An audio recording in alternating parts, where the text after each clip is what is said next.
Um minutinho. Ó, vamos lá.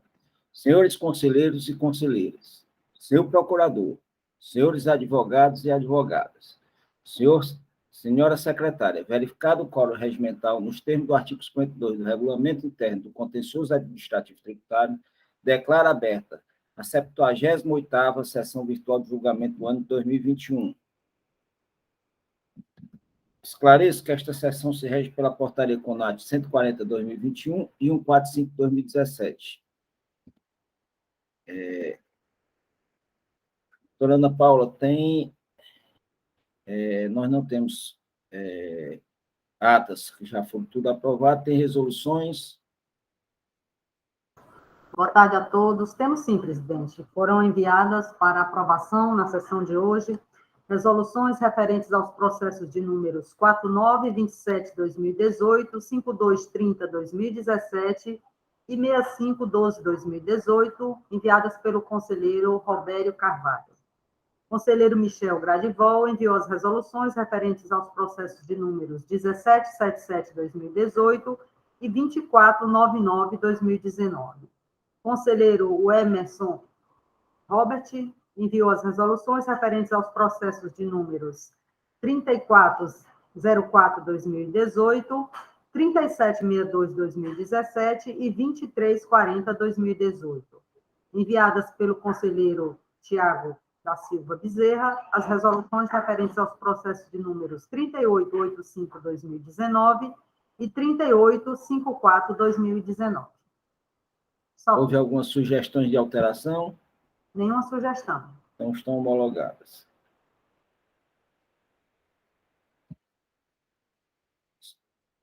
Senhores, o primeiro processo de hoje é um processo que já veio a julgamento, certo? E é só para o anúncio do voto de desempate. É o processo de recurso 1.2965/2019, auto-infração 2019-04627. Recorrente Companhia Brasileira de Bebidas Premium e recorrido célula de julgamento. O conselheiro relator é o doutor Ivete. Só para dar ciência à parte.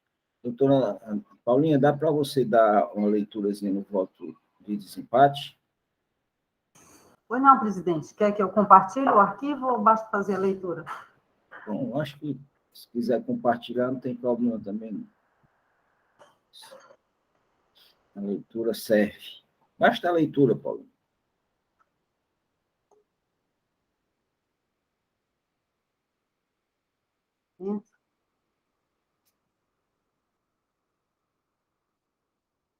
Senhores, faça a leitura do voto de desempate do presidente, referente ao processo de número 2965/2019, auto de infração 2019-04627, tendo como recorrente Companhia Brasileira de Bebidas Premium. Voto de desempate. Trata-se de auto de infração lavrado sobre o fundamento de que o contribuinte, acima identificado, lançou crédito indevido de ICMS, conforme relato do auto de infração. Abre aspas.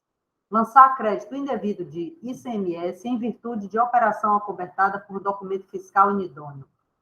O autuado em operações de devolução de mercadorias se creditou do ICMS destacado em documentos de sua própria emissão, não sendo estes os legalmente exigidos nestas circunstâncias, uma vez que as empresas com as quais transacionou eram pessoas jurídicas obrigadas à emissão de documento fiscal. Fecha aspas.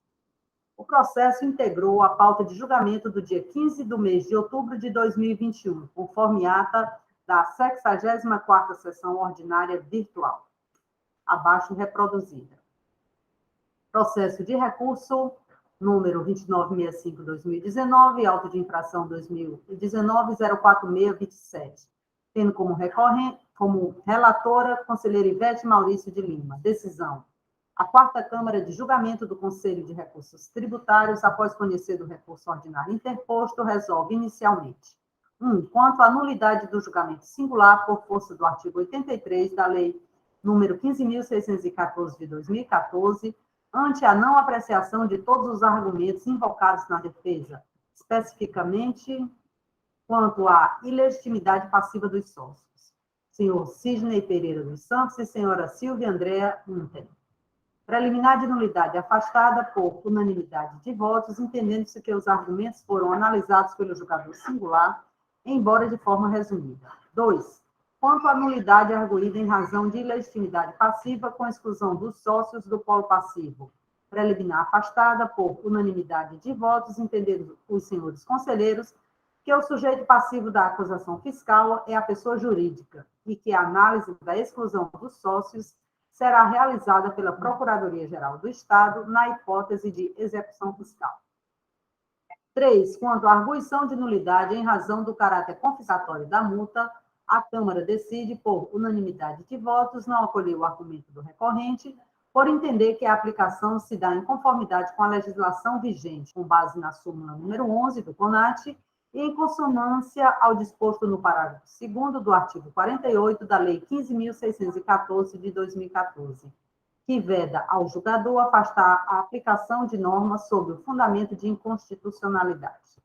No mérito, votaram pela parcial procedência da acusação fiscal os conselheiros Ivete Maurício de Lima, José Osmar Celestino Júnior e Robério Fontinelli de Carvalho, entendendo que devem ser excluídas da autuação as operações internas, em face da possibilidade de se tratar de retorno de mercadorias não entregues aos destinatários. Votaram pela manutenção da decisão de procedência proferida pela primeira instância os conselheiros Magda dos Santos Lima, Dalcília Bruno Soares e Tiago da Silva Bezerra, em conformidade com o parecer da Assessoria Processual Tributária e manifestação oral do Procurador do Estado. Verificado o empate na votação, o senhor presidente, com base no que dispõe o parágrafo 4º do artigo 59 do Regimento Interno do Conselho de Recursos Tributários, portaria número 145/2017, resolve sobrestar o anúncio da decisão para melhor análise.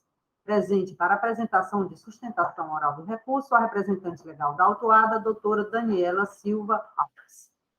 Inicialmente, destaca-se que as questões suscitadas em grau de preliminar foram apreciadas e votadas, tendo, inclusive, sido rejeitadas. Portanto, referidas preliminares não serão objeto de análise neste momento. Assim, a presente manifestação se restringirá ao mérito do lançamento, tendo em vista que, após acalorados debates, restou evidenciado empate na votação, competindo a esta presidência proferir voto de Minerva, a teor do artigo 14.3 do anexo único da portaria 145/2017. Inverte. Artigo 14. Compete aos conselheiros presidentes das câmaras de julgamento. 3. Proferir, quando for o caso, voto de desempate. A defesa alega a improcedência da autuação com fundamento de que os créditos aproveitados são legítimos, pois após a emissão e escrituração das notas fiscais de saída, após as 24 horas em que seria possível o cancelamento do documento fiscal, os adquirentes cancelaram as compras, ou seja, as mercadorias sequer saíram do estabelecimento da emitente. Dessa forma, a empresa optou por emitir notas fiscais de entrada para anular as operações de saída. Após os debates, a conselheira relatora Ivete Maurício de Lima, conselheiro José Osmar Celestino Júnior e os conselheiros Robério Fontinelli de Carvalho se posicionaram pela parcial procedência da acusação fiscal. Os conselheiros, entendendo que devem ser excluídas da autuação as operações internas, em face da possibilidade de se tratar de retorno de mercadorias não entregues aos destinatários. Enquanto os conselheiros Magda dos Santos Lima, Dalcília Bruno Soares e Tiago da Silva Bezerra votaram pela manutenção da decisão de procedência proferida pela primeira instância. É imperioso esclarecer que, em relação ao crédito das operações das notas fiscais interestaduais, o Conselho da 4ª Câmara de Julgamento, por decisão unânime, foi mantida a autuação. Portanto, o voto de desempate é somente em relação aos créditos das operações internas. E em relação aos créditos das operações internas, não me parece a melhor técnica a inversão do ônus da prova utilizada pelo fiscal, com as intimações para pedir provas da devolução das mercadorias, e glosando os créditos tributários lançados quando o contribuinte não consegue trazer esta prova, especificamente nas operações internas, posto que na informação complementar foi o único motivo, ou seja, não existe nenhuma prova que demonstre a circulação das mercadorias, pelo menos em relação às operações internas. Vejamos parte da informação complementar. Abre aspas. Importante salientar que foram dadas 3 oportunidades para a empresa comprovar as devoluções, através dos termos de intimação 2019-00215, certificado em 16 de 1 de 2019, 2019-00971, consciência de 7 de 2 de 2019, e 2019-01758, ciência em 21 de 3 de 2019. A empresa, no entanto, não apresentou nenhum documento que comprovasse a devolução, retorno ou desfazimento da operação inicial de venda, a que se referem as notas fiscais de entrada ora anuladas, ora autuadas, digo. Fecha aspas. É certo que a legislação, quando quer inverter o ônus da prova, assim o determina, como é o caso das omissões de receita previstas no parágrafo 8º do artigo 92 da Lei 12.670/96. Porém, para a glosa de créditos neste tipo de operação, não existe presunção legal, razão em que entendo não ser possível a glosa feita desta maneira. O agente do fisco deveria constituir provas para desconsiderar os créditos de notas fiscais de entrada interna, que foram emitidas para anular notas fiscais de saída, em que o contribuinte afirma que sequer houve circulação. Portanto, entendo em conformidade com a conselheira relatora na exclusão da autuação dos créditos das operações internas, pois existe a possibilidade de se tratar de retorno de mercadorias não entregues aos destinatários, e não encontramos na autuação nenhum documento que comprova a entrega efetiva, em conformidade com o inciso 2 do artigo 112 do CTM. Vejamos. Artigo 112. A lei tributária que define infrações ou lhe combina penalidades interpreta-se da maneira mais favorável ao acusado, em caso de dúvida quanto. 2. A natureza ou as circunstâncias materiais do fato, ou a natureza ou extensão dos seus efeitos. Isto posto, no mérito, voto pelo conhecimento do recurso ordinário, dar-lhe parcial provimento no sentido de reformar a decisão de procedência exarada em primeira instância e declarar a parcial procedência da autuação, nos termos do voto da conselheira relatora, contrário ao parecer da Assessoria Processual Tributária adotado pelo representante da douta Procuradoria-Geral do Estado. Sala das Sessões da 4ª Câmara de Julgamento, nesta data. Dr. José Augusto Teixeira, presidente da 4ª Câmara de Julgamento.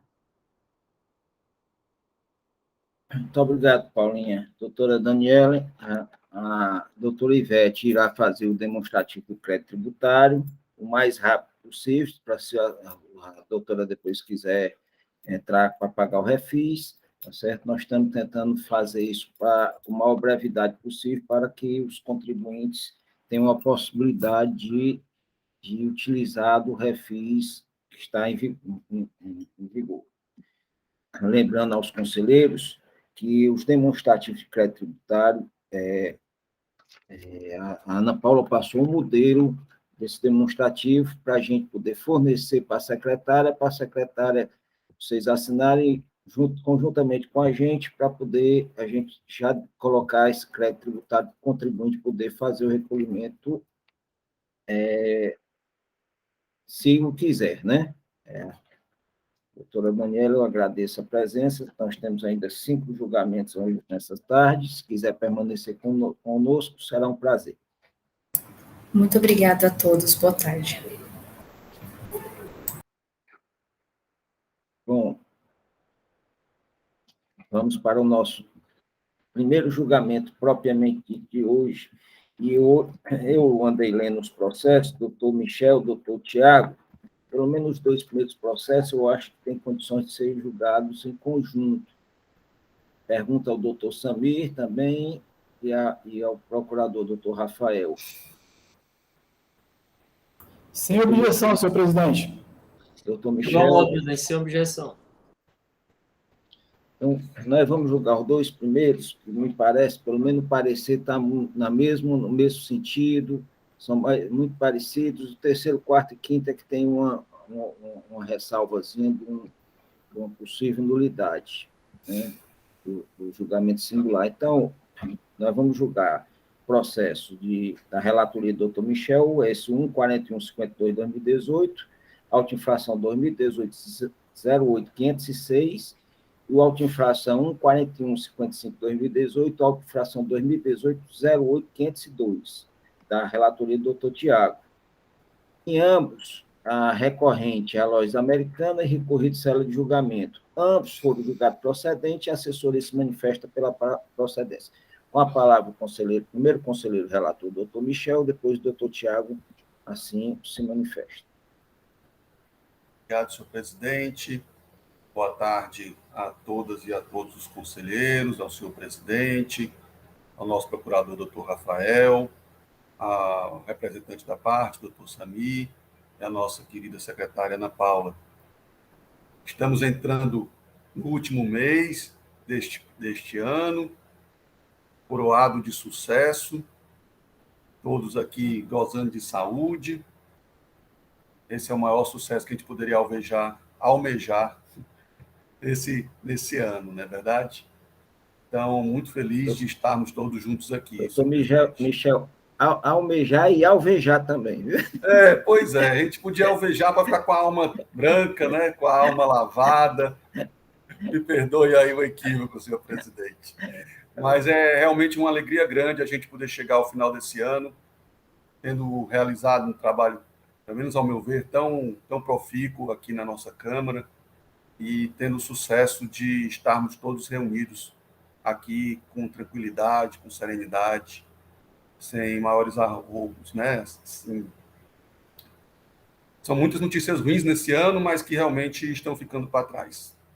Senhor presidente, o processo inicial trata de omissão de saídas, detectado por meio do sistema de levantamento de estoque.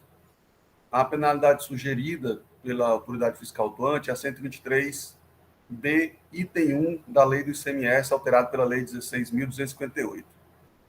Ele informa que que teve como base os relatórios de pré-auditoria e os dados do Sistema Solar e da Cefaz, onde foi constatado, através do Sistema de Levantamento Quantitativo de Estoque, uma omissão de saídas de mercadorias no valor de R$ 1.685.000 no ano de 2014, conforme o arquivo totalizador final NL 2014, demais tabelas que estão no arquivo Access, no CD1, as folhas 16.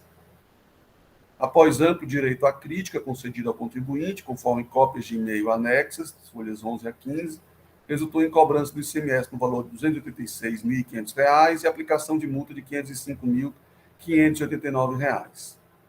Tempestivamente, a autuada apresentou defesa, alegando necessidade de exclusão dos diretores do polo passivo da contenda.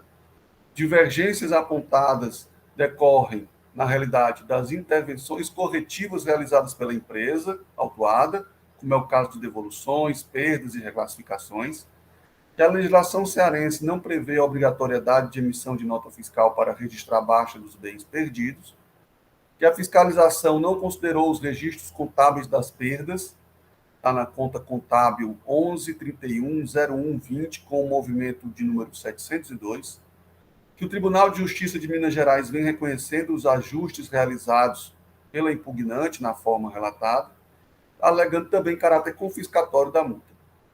Pede ao final que sejam excluídos os diretores do polo passivo, julgado improcedente feito fiscal, ou cancelada a penalidade, ou reduzida a multa aplicada, além de que seja realizada perícia.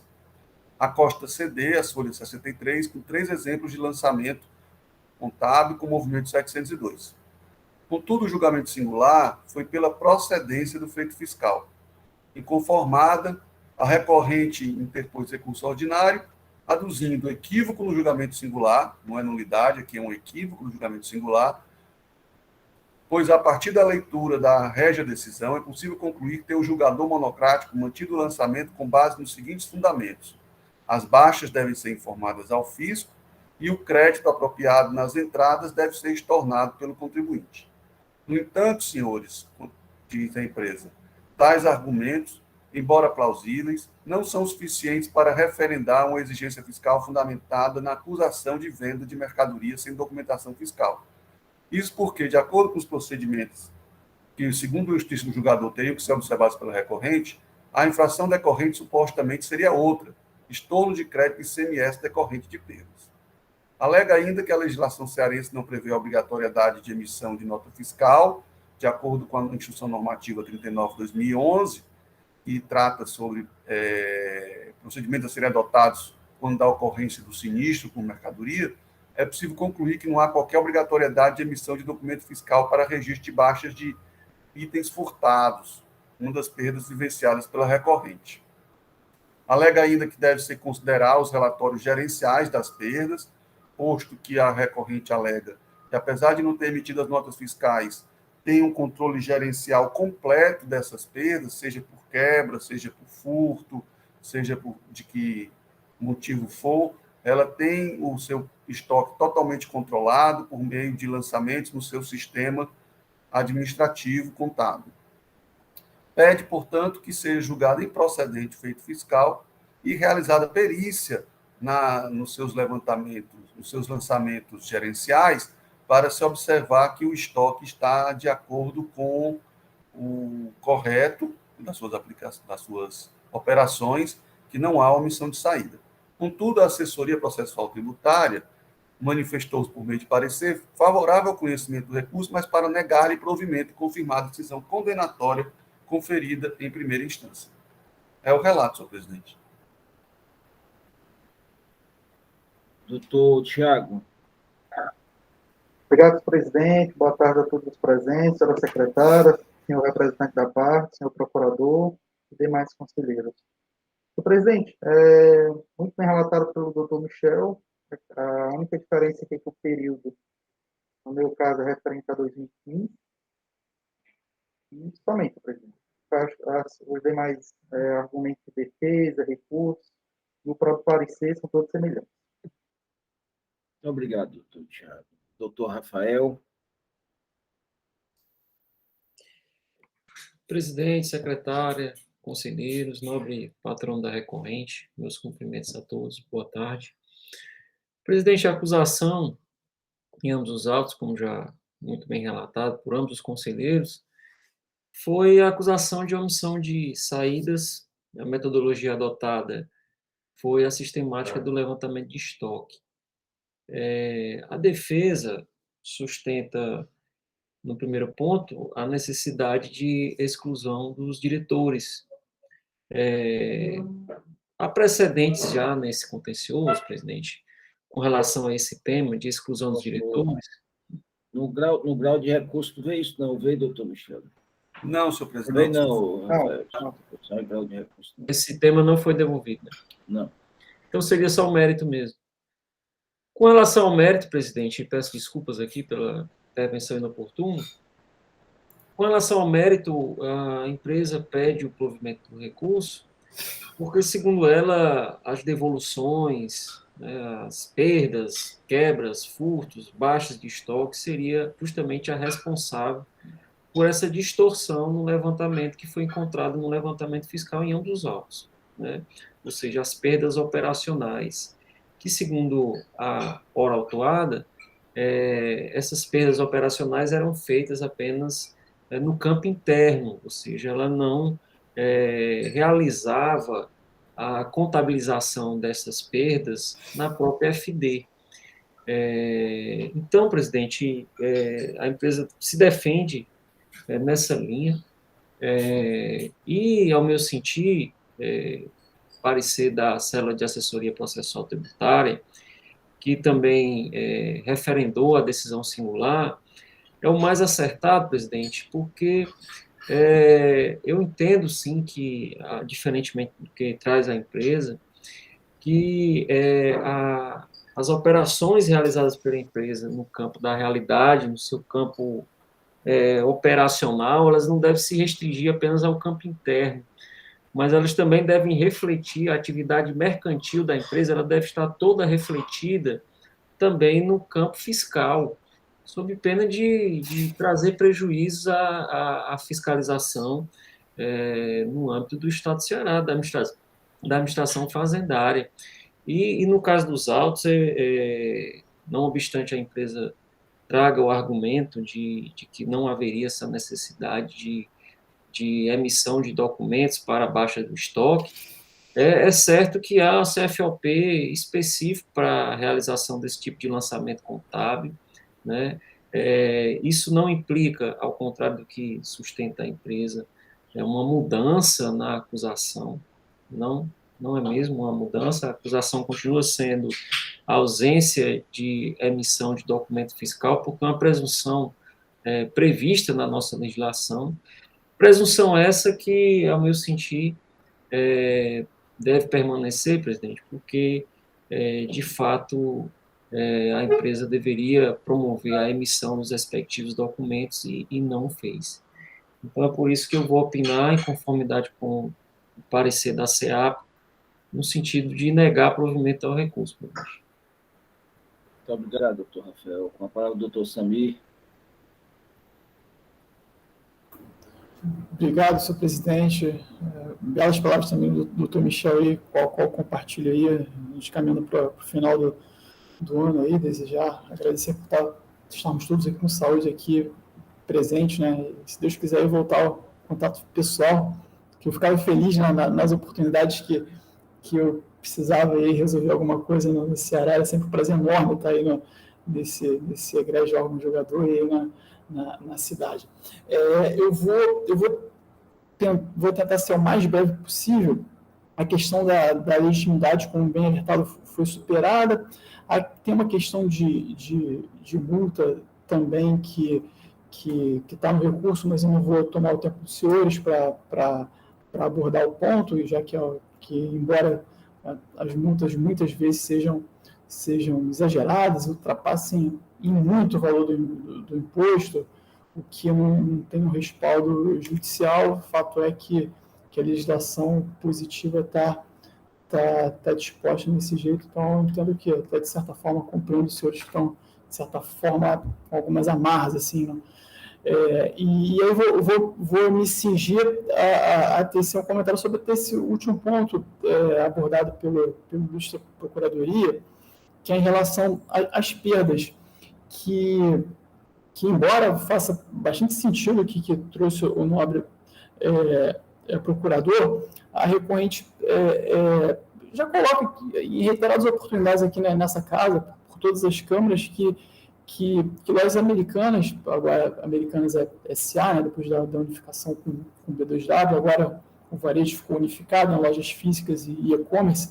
Lojas Americanas é uma gigante do comércio varejista e que, de certa forma, eu consigo afirmar aqui com os senhores, uma afirmação que poderia ser em outros casos difícil, mas aqui eu não tenho dúvida em colocar, que é impossível de praticar as infrações que ela está sendo penalizada aqui de diferença de estoque, seja comissões de saída ou de entrada. Isso por um motivo muito simples, assim, não se pode, as americanas não compram de nenhum fornecedor sem nota e muito menos vende em um de seus milhares de lojas espalhadas aí no Brasil todo sem nota. Eu até faria um desafio, se fosse possível, de algum dos senhores ter comprado ou conhecer alguém que compra sem nota. É impossível, isso aí seria um próprio suicídio da empresa. Então, assim, é muito lógico que para a empresa que essas diferenças de estoque, em razão do tamanho da sociedade, do volume de operações, e em decorrência do setor em que ela se encontra, né, que é o varejo, elas se justificam pela já citadas aqui perdas, né? Que no caso do estado do Ceará tem especificidade aí no período autuado de não ter uma obrigação legal de emissão de documento para ilustrar esse estorno, né? E não só o Ceará, São Paulo a gente trouxe também, fazendo também que não teria essa obrigação legal e que não, por isso, deixava de se considerar a realidade fática, o princípio da verdade material, né?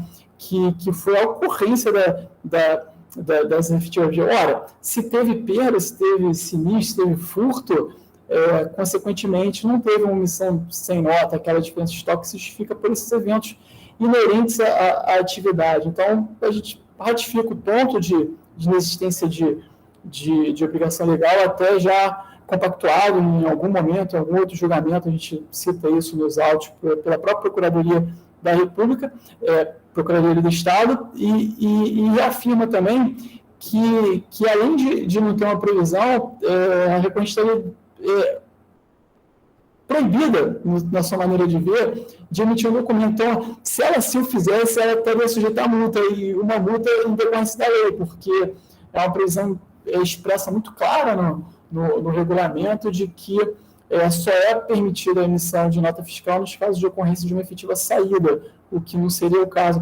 Então, são essas as considerações aqui que até acredito que os senhores já saibam, só gostaria de repisar e relembrar, e é só isso. Senhor presidente, não vou fazer uso nem de um terço do tempo que me confere. Muito obrigado pela atenção de todos. Obrigado, doutor. Com a palavra, doutor Michel, depois o doutor Tiago, depois os outros relatores conselheiros. Obrigado, senhor presidente. Senhor presidente, temos aqui duas questões, ao meu ver. O pedido de perícia e o mérito. Um extremamente ligado ao outro, posto que se a gente entende que efetivamente os controles realizados pela empresa a nível gerencial merecem ser considerados para fins fiscais, então aí sim eu entendo que seria o caso de realizar a perícia. Mutatis mutandis, se entendermos que os controles gerenciais não são suficientes para ter efeito para fins fiscais, a perícia se torna desnecessária. Então, vou me ater aqui ao mérito, inicialmente, senhor presidente, e o mérito é responder, na minha opinião, a seguinte pergunta: deveria ou não o contribuinte ter emitido notas fiscais, tendo em vista que ele alega que essas diferenças encontradas no levantamento fiscal de omissão de saídas são decorrentes simplesmente dessas perdas por furtos, por quebras, por deterioração de mercadorias. Me parece, senhor presidente, que há ainda a obrigação de emitir documento fiscal mesmo nessas circunstâncias, apesar da norma de execução assim não afirmar. Por quê? Porque o artigo 169.1 do regulamento do ICMS afirma que deve ser emitido um documento fiscal para cobertar qualquer saída de mercadoria. E aí eu entendo que também a saída por quebra, por furto, também precisa ser acobertada. Porque senão sempre vai ficar dando essas diferenças de entrada sem saída e ficar a dúvida entre uma situação e outra. Então, me parece que não é o caso de considerar simplesmente os registros contábeis ou os registros gerenciais da empresa, e sim a sua emissão de documento e a efetiva escrituração desses. No caso, me parece que nem emitidos os documentos foram. Então, ainda por ouvir aqui os colegas e as colegas, conselheiros e conselheiras, mas me parece que, de fato, o auto é procedente. E aí, no caso, a entender ser devida a emissão de documento fiscal, me parece que é desnecessário e deve ser negado o pedido de perícia. Bom, doutor Michel, doutor Tiago. Presidente, de forma bem objetiva, eu concordo com as colocações do conselheiro Michel. Eu entendo que existe essa obrigatoriedade de emissão do documento fiscal, para fim de própria dedutibilidade de imposto de renda, também a série de exigências. E me parece que apenas os controles contábeis são insuficientes para fazer prova contra terceiros, aqui no caso a Secretaria da Fazenda do Estado. Então, de forma bem sucinta, eu acolho aqui as razões do conselheiro Michel. Bom, a palavra está facultada aos demais. Doutor Michel, se eu não estou vendo ninguém mais querer debater, doutor Michel. Doutora Dalcília levantou a mão, senhor presidente. Tá certo. Doutora Dalcília. Doutor Roberto. Na verdade, não é nem debater, é só lembrar que o precedente dessa Câmara, que em maio, quando eu li os processos, eu lembrei que esses argumentos já foram debatidos aqui antes, e aí eu achando aqui nos arquivos aqui que em maio a gente debateu esse assunto de perdas, furtos, essas coisas que também em outro processo da Lojas Americanas. Aí, na ocasião, a gente também manteve a autuação, né, e não foi dirigenciado, né, não foi emitida a perícia, era só para levantar essa questão do precedente. Obrigada. Boa Obrigado, tarde a todos. Boa tarde. Boa tarde. Doutor Robério, depois a doutora Francileide pediu a palavra. Doutor Robério. Presidente, eu queria perguntar ao conselheiro Michel se essas informações que foram passadas pela empresa, né? O conselheiro se referiu a um relatório que a empresa fez, eu tenho um companheiro usou. Se eles eram suficientes a esclarecer ao auditor que estava fiscalizando a autuada. Conselheiro Robério, a recorrente, ela consta um CD com 3 exemplos de lançamentos gerenciais nesse modelo que foi suscitado por ela, né? Na conta que eu fiz referência, usando o movimento 702. Eu não cheguei a conferir se os valores que estavam lançados lá levariam essas três mercadorias a ficar com o valor zero de omissão de saída. Por quê? Porque eu entendo que eles não são suficientes para serem considerados numa eventual perícia. Então, por não entender que eles são válidos para fins fiscais, eu nem cheguei a verificar se os números batiam com a omissão detectada. E os exemplos eram só de 3 mercadorias. Ok, muito obrigado. Doutora Francileide. Só perguntar aqui o Michel, né? A gente sabe que também quando a extravio, furto, a gente faz um registro, né? Tem um livro de registro. Se isso foi apresentado à fiscalização, porque eu olhei lá o relato no auto de infração, mas eu não vi. Eu vi só referente às notas fiscais, SCD, né? Nos autos não há menção, conselheira Francileide, a esses registros, não. E nem a defesa apresentou nada, não? Não. Porque a gente faz, né, o registro, quando faz o inventário dos furtos e tudo, tem um livro que a gente faz os registros. Mas, se não tem, estou satisfeita. No caso, não consta nos autos. Tá. Bom, pessoal. Não tendo mais. Doutor Michel, então nós temos aí um pedido de perícia, é isso? Em relação ao pedido de perícia, doutor Michel, depois a gente volta ao mérito, tá certo? Perfeito, presidente. Como se manifesta? Senhor presidente, eu entendo por negar o pedido de perícia, tendo em vista não ser o mesmo necessário para o desvio. Os elementos contidos nos autos são suficientes ao seu convencimento, doutor Michel, é isso? Perfeito, senhor presidente. 97.3, é isso? Sim, senhor. Doutor Michel votou pelo afastamento do pedido de perícia, entendendo que os elementos constantes no processo são suficientes ao seu convencimento, certo? Conforme o artigo 97, inciso 3 da Lei 15.614 de 2014. Doutor Tiago, perguntar logo ao doutor. Com o relator. O seu também no mesmo afasto, não é no meu sentido. caso. Isso. Doutora Dalcília. Com os relatores. Doutora Francileide. Com os relatores. Doutor Roberto. Com os relatores. Doutora Ivete. Com os relatores. Não, por unanimidade de votos, a quarta Câmara afasta o pedido de perícia, entendendo que os elementos contidos no processo são suficientes ao convencimento dos respectivos conselheiros, conforme o artigo 97, inciso 3º da Lei 15.614. Nos resta o mérito, doutor Michel. Como vota? Senhor presidente, eu voto por conhecer do recurso ordinário, mas para negar-lhe provimento e confirmar a decisão de procedência exarada em primeira instância, conforme o parecer da assessoria processual tributária e manifestação do representante da Procuradoria. Doutor Tiago. O relator, que adota as mesmas razões no meu caso.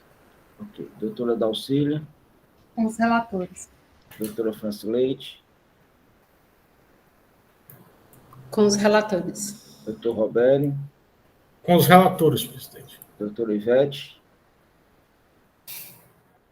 Com os relatores.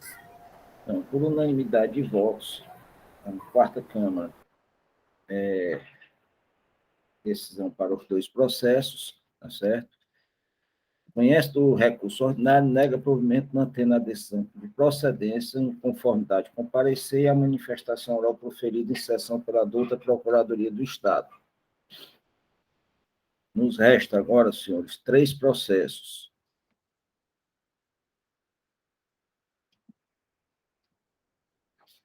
Os 3 processos, na relatoria do doutor Michel, Ivete e Francileite. Os 3 também têm a mesma nulidade. Vocês acham que dá para julgar junto ou é melhor separado, doutor? E aí eu perguntar ao doutor Samir também, porque me parece que o primeiro processo, pelo menos o primeiro processo, tem um pedido para penalidade, redução da penalidade para 10%, salvo engano. Esse terceiro processo da relatoria hoje. Se retornar para a instância singular, vai ser analisado tudo, tá certo? E aí, dependendo do que a empresa assim entenda, se quiser ver como os conselheiros se posicionam em relação à penalidade, para ver se tenta pagar isso em refis ou não, a gente pode também ver se analisa o terceiro processo e deixa os 2 últimos que têm imposto. Me parece que o terceiro e o quarto têm imposto, não é isso, doutor? Tiago, Sou eu e a Ivete. Ivete, não é? Isso. O meu não tem imposto, não, presidente. Tem não? Mas Tem, não, só a multa. vamos Só a o que é que multa. vocês acham? Dá para julgar separado ou vamos julgar tudo separado? O meu tem imposto e multa. O meu e da Ivete, pelo menos o que eu vi, o meu é omissão, né, Ivete? Só muda o ano, né, que é omissão de entrada. O meu e da Ivete. Eu não olhei o do Michel, mas o meu e da Ivete... aliás, eu olhei o do Michel, é um pouco diferente do nosso. O Michel é omissão de saída, o do Michel é omissão de saída de mercado de substituição tributária. Certo? A pergunta que eu faço é porque me parece que nesse tipo de caso, às vezes, tem se aplicado esse percentual. Mas o da doutora Ivete é omissão de entrada de mercadorias normais. E o meu é substituição. E o teu é entrada substituição. Vale, presidente. Bom, né? vamos tratá-lo, então, separado, um a um, que aí a gente vê se tiver alguma coisa em comum, se for para retornar, a gente vê. Doutor Michel, me tira aqui uma dúvida. Eu estou olhando, eu peguei o número errado do processo. Eu vi aqui. Eu não porque eu estou olhando o meu. O seu é o quarto, né? O meu é o de número, na pauta aqui. 514, não? É o 514, o teu... 514, no final. O 514 é omissão de saída, substituição tributária. Tá certo. Né? Só multa. O meu não tá certo, Ivete, eu que errei, doutor tá Ivete. Bom. Não é porque eu pensei que eu tinha errado, estava com alta errada, aí já fiquei preocupada. Não, a omissão de saída, substituição tributária, o do Michel também, substituição tributária, não é, Michel? Isso, acho que nós 2 podemos relatar e julgar juntos. Os 2 dá para julgar em conjunto, o da Ivete com o doutor Michel, ok? Certo. Vamos lá. Vamos lá, senhor presidente. Então, deixa eu só um minutinho, Michel. Pois não, senhor presidente. Mas o meu também é substituição tributária, não é normal, não. Mas é porque o seu tem tributo, doutor. Ah, tá. Tem entrada, Cassilei. Tem entrada. E o meu é aí entrada.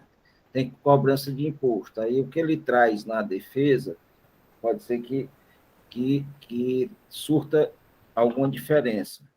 Processo 1.4156/2018, auto-infração 2018-08-508. Tem como recorrente Lojas Americanas recorrido célula de julgamento. E o outro processo é 1.4153/2018, auto-infração 2018-08-514. Também com recorrente Lojas Americanas recorrido célula de julgamento. Ambos foram procedentes, a assessoria se manifesta como retorno para a primeira instância. Com a palavra, o conselheiro relator, mas antes de passar para o relator, queria só escutar o doutor Samir e o doutor Rafael se concordam com o julgamento desses dois em conjunto. Perfeitamente, senhor presidente. Pelos mesmos motivos que foram já julgados a primeira dupla, aqui né, nessa segunda dupla seria ambos os casos de omissão de saída sujeita a ST. Então, é a melhor proposta. Sem objeção, presidente, também. Muito obrigado. Doutor Michel e depois a doutora Ivete. Obrigado, senhor presidente. Renovando as saudações a todas e a todos. Este terceiro processo, ele versa sobre omissão de saídas também, mas dessa feita, mercadorias sujeitas à substituição tributária, também no ano de 2014, e a penalidade sugerida pelo autuante é a prevista no artigo 123, 3b, item 2, da Lei 2.670, alterado pela Lei 16.258. Da mesma forma que o anterior, no processo relatado anteriormente, os dados foram requisitados pela autoridade fiscal autuante e foi informado através da pré-auditoria e através do sistema Solari, tendo sido realizado o levantamento quantitativo de estoque e detectada a omissão de saída, conforme o arquivo totalizador final ST 2014 e os demais tabelas que constam no Access, nos arquivos no CD-ROM de folhas 16. Foi lavrada apenas multa no valor de R$ 532.965. Instrui o presente processo com termo de início e termo de conclusão. Tempestivamente, a autuada apresentou defesa, alegando necessidade de exclusão dos sócios diretores do polo passivo. Divergências apontadas decorrem de intercorrências comuns à atividade do varejo, tais como erro de código nas vendas por semelhança de produto, problemas de cronologia do sistema informatizado de controle, sanados pela empresa nas contas contábeis de estoque 11.31.0010 e de perdas 11.31.01.20. Alega ainda que a legislação cearense não prevê a obrigatoriedade de emissão de nota fiscal, alega que o Tribunal de Justiça de Minas Gerais vem reconhecendo os ajustes realizados pela impugnante gerencialmente, que a acusação incluiu erroneamente mercadorias destinadas ao uso e consumo da empresa no levantamento fiscal e que a aplicação da penalidade prevista no artigo 126, o parágrafo único do artigo 126, é a mais adequada ao caso concreto. Pede que seja julgado improcedente feito fiscal, reduzida a multa aplicada ou realizada a perícia. E a Costa ceder as folhas 59 com exemplos de lançamentos com o movimento 702, nos seus controles gerenciais. Entretanto, o julgamento singular foi pela procedência do feito fiscal. Em suas razões, ele analisa questões envolvendo os controles gerenciais e contábeis da empresa, que não são suficientes para fins fiscais, que a informação das perdas é unicamente obrigação da empresa, a informação dessas perdas ao fisco, que há impossibilidade de inclusão dos administradores ou diretores, não estão sendo eles aqui acusados.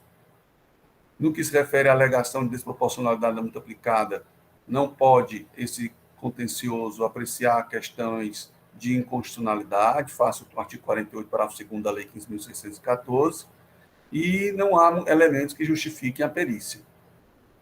Conformada, a recorrente apresenta recurso ordinário onde aduz nulidade do julgamento singular por a julgadora de primeira instância ter deixado de se manifestar sobre o argumento suscitado na impugnação de inocorrência de venda de mercadorias sem documento fiscal, no caso de mercadorias destinadas ao uso e consumo da impugnante. Ou seja, inclusão de mercadorias destinadas ao uso e consumo no levantamento fiscal que dá fundamentação ao auto de infração. Em sequência, ela vai ao mérito e alega, assim como no processo anterior, que a legislação cearense não prevê a obrigatoriedade de emissão de nota fiscal para registrar a baixa de itens perdidos e que deve-se considerar os relatórios gerenciais das perdas. Alega ainda, novamente, que a acusação inclui mercadorias destinadas ao uso e consumo da empresa, que, por serem consumidos e usados pela própria empresa, não há de ter notas fiscais de saída a serem emitidas. E erro de cálculo na penalidade aplicada, tendo em vista que a penalidade prevista no artigo 123.3b, item 2, da lei do ICMS, prevê a penalidade de 10% do valor das operações. Entretanto, o cálculo realizado pela autoridade fiscal atuante aplicou 30% sobre a base de cálculo, ou seja, sobre as omissões de saída. Pede, então, que seja declarada a nulidade do julgamento singular, ou que o feito seja julgado improcedente, ou recalculado o crédito tributário e realizado perícia. A Assessoria Processual Tributária emitiu parecer de manifestas favorável ao conhecimento do recurso ordinário, mas para dar-lhe provimento desta feita, no sentido de anular a decisão singular por ausência de motivação referente à alegação de defesa referente ao item inclusão de material de uso e consumo no levantamento fiscal. Então, senhor presidente, esse é o relato. Doutor Ivete. Boa tarde a todos os colegas, ao representante da parte, doutor Sami, doutor Rafael, presidente, secretária.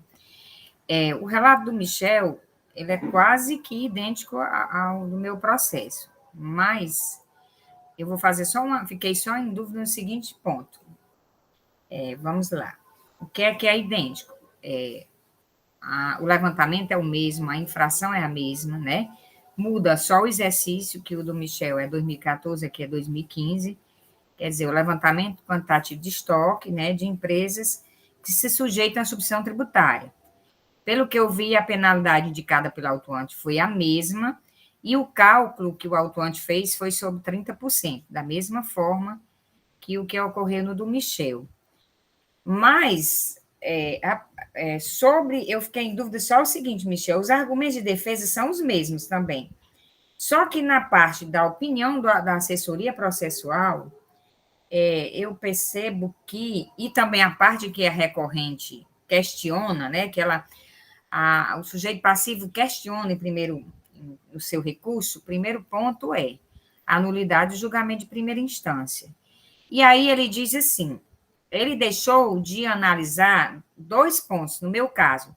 Primeiro, a questão do que foram incluídas operações com produtos para uso e consumo. Isso está igual a do Michel. Mas o segundo ponto,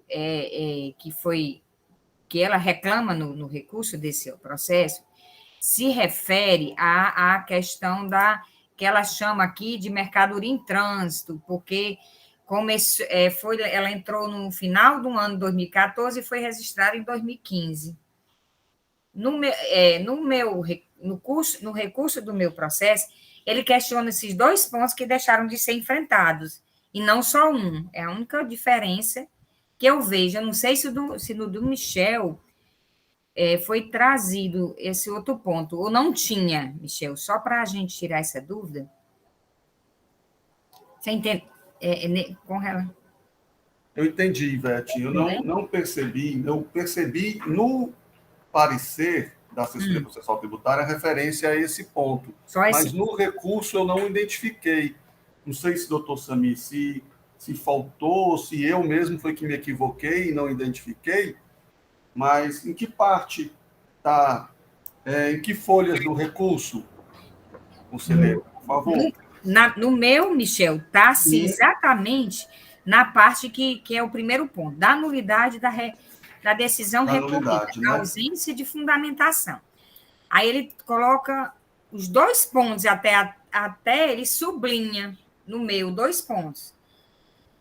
Coloca um pontinho, aí diz que deixou de ser analisada a inocorrência da venda de mercadorias sem documento, mercadorias destinadas a uso e consumo da impugnante, tópico 4 da impugnação, 4D. Aí vem outro pontinho, sublinhado também. Não tem.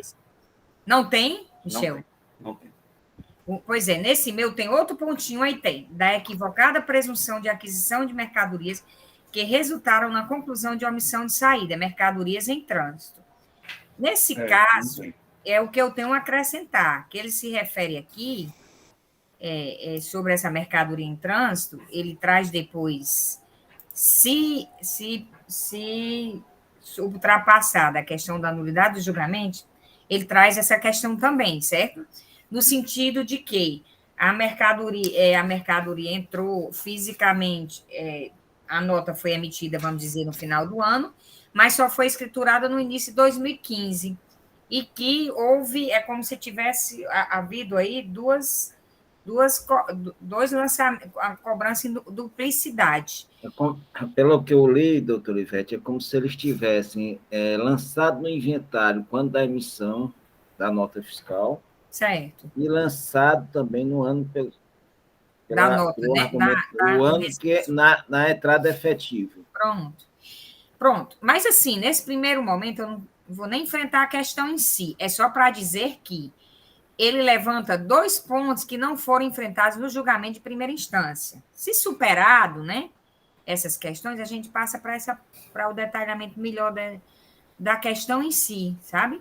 É só porque eu percebi que no do Michel não tem esse segundo fundamento que ele questiona que não foi enfrentado, só tem no meu. Verdade. A única diferença que eu quero fazer.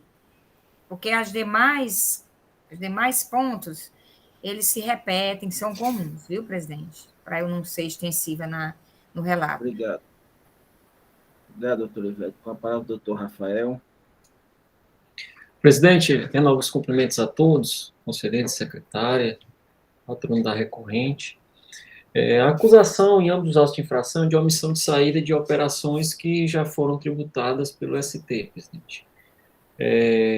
De fato, houve um equívoco por parte da fiscalização no que tange ao cálculo da multa, né? E nesse ponto o recorrente tem razão, quando questiona a aplicação da alíquota de 30% no que se refere à penalidade, né? Essa é a primeira parte que eu já faço, porque é um erro material do auto de infração e que merece ser corrigido, até mesmo de ofício, por parte desse conselho. O outro ponto, presidente, seria a nulidade da decisão singular, que, segundo o recorrente, não apreciou os elementos, as alegações de defesa. Agora, o que eu noto também, por outro lado, é que o recorrente, ora autuado, tenta trazer dúvidas à presunção de legitimidade do auto de infração, mas levanta dúvidas que não vêm acompanhadas dos respectivos documentos pertinentes, ou seja, que fragilizem a presunção de legitimidade do auto de infração. Então, eu discordo do parecer, presidente, no que se refere à nulidade da adesão singular, porque o argumento da defesa, de igual modo, ele possui uma alta carga de generalidade. E essa alta carga de generalidade, de fato, até mesmo prejudica a fundamentação do julgador. Então, ele traz na sua defesa apenas argumentos no sentido de que se tratam de bens de uso e consumo e por isso deveriam ser afastados, mas ele não apresenta, não demonstra, inclusive, a classificação desses produtos no CFOP de uso e consumo, por exemplo, né? Então, esses argumentos, eles não vêm acompanhados de documentos comprobatórios e efetivos de sua demonstração. Então, é por isso que, em razão da generalidade, da generalidade da defesa, eu também não vou exigir que o julgador seja específico se a defesa, por outro lado, foi genérica, né? Então, é por isso que eu tanto no argumento de que se tratam de bens de uso e consumo, como no lançamento em duplicidade com relação a notas, a mercadorias que ainda estavam em trânsito. Com relação a ambos esses argumentos, eu vou opinar no sentido de afastar a nulidade da decisão singular. Com relação, presidente, aos demais pontos, inclusive no mérito, eu vou opinar no sentido de confirmar a decisão singular, por entender, e aqui já... Doutor Rafael, a decisão singular foi de procedente. Pelo que você andou falando aí, você não é pelo... Você está... Não acolho o parecer. Você foi pelo reenquadramento da penalidade. Só para...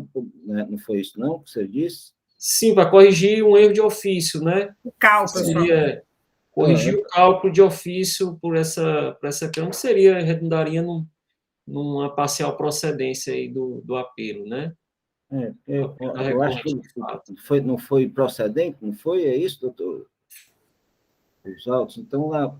Com a correção desse erro, daria uma parcial procedência, não é verdade? Era só isso mesmo, porque, pelo que eu tinha entendido que você tinha comentado já...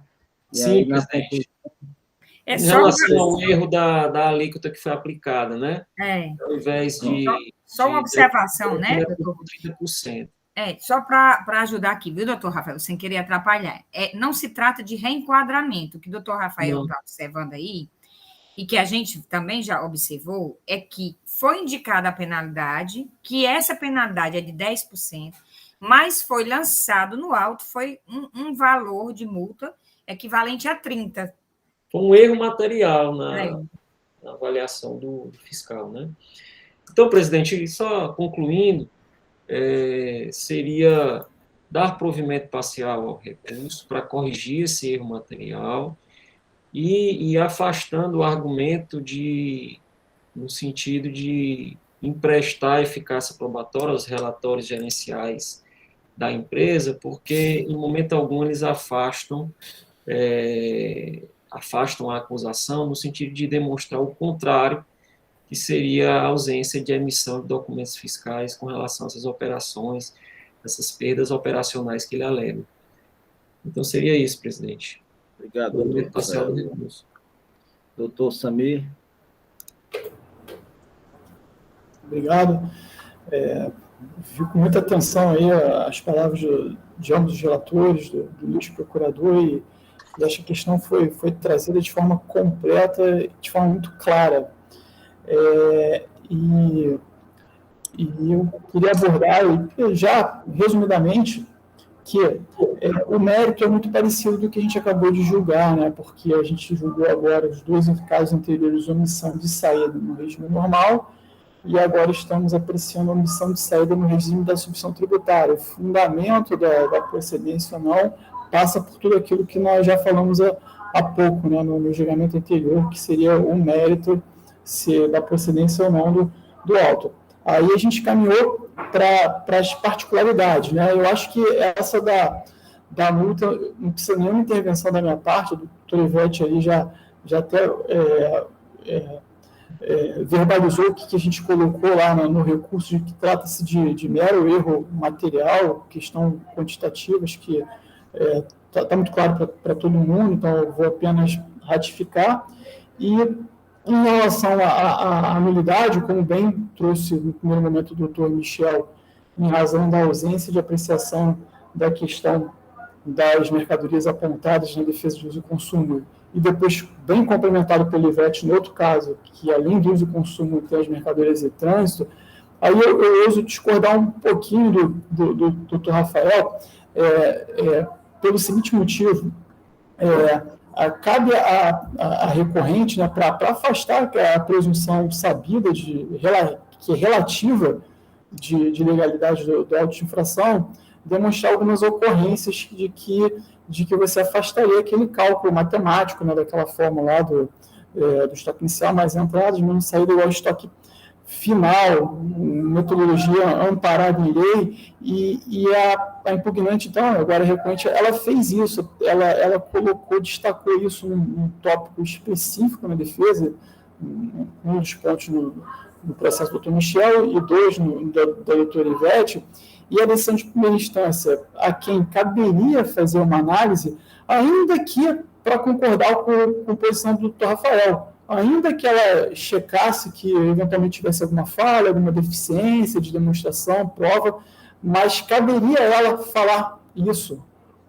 Acredito que não seria o caso, mas se fosse, ela sim deixou de fazer. Então, a gente estaria num campo de uma omissão, em que o órgão julgador deixou de se manifestar sobre um ponto de defesa apresentado e demonstrado, e na maioria de vezes recorrente, satisfatoriamente, a questão do uso e consumo, a questão da mercadoria e trânsito, se menciona no nota fiscal, registro no livro, registro de entrada, a questão do uso e consumo, eu me recordo, ela já foi acolhida em outros processos também, então não poderia passar largo aqui no julgamento desses autos, no entendimento recorrente, salvo engano, na maior parte dos casos, questão de sacolas, que de fato não é um bem objeto de mercancia, né, na atividade de compra e venda do varejo, muitas das sacolas são utilizadas pela própria recorrente, então, uso e consumo dela. E se é uso e consumo, ela não tem ausência de saída em relação a essas mercadorias que, efetivamente, elas, por natureza, não são para sair, né, pela sua própria natureza. Então, são basicamente essas únicas observações depois de tudo que foi dito. E, novamente, muito obrigado pela atenção. Bom, senhores, parece que tem uma nulidade trazida pela empresa para ser apreciada e vamos tratá-la dela, tratar aquela empresa, a defesa assim o trouxe, não pediu.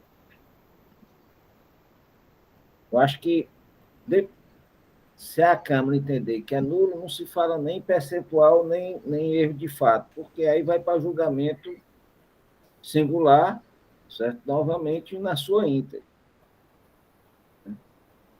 Doutor Michel e doutor Ivete, tratar da nulidade. Obrigado, senhor presidente. Senhor presidente, me parece que esse ponto ele é relevante para a elucidação do presente caso, tendo em vista que, se ele for considerado devido, ou seja, se a argumentação da impugnante ora recorrente realmente proceder, o crédito tributário vai sofrer alteração. Então, me parece que não poderia, no caso, o julgador ter deixado de se manifestar sobre esse tópico. E, assim sendo, me parece que, pelo menos até o presente momento, me parece que sim, é caso de nulidade de decisão singular. Doutor Ivete.